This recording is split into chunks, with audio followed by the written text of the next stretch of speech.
जो अभी पक चुके हैं, ठीक है। अभी इनमें कुछ एक दिन में मैं जैसे आपको दिखाने लगा हूँ, इनमें बच्चे चिक निकलने लगेंगे।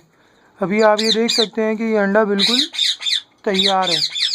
आपको अभी दिख नहीं रहा होगा, तो आप देखिए इसका रंग। और ये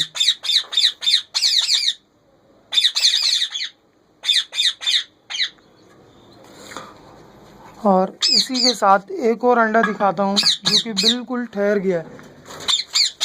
वो अंडा ख़राब होने लगा है।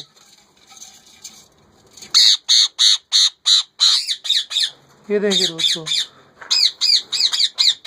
आपको ये मालूम नहीं, पता नहीं दिख रहा है या नहीं, इसमें अंडा ठहर गया है और ये अंडा हिलने लगा है। मैं आपको दिखाता हूँ अभी।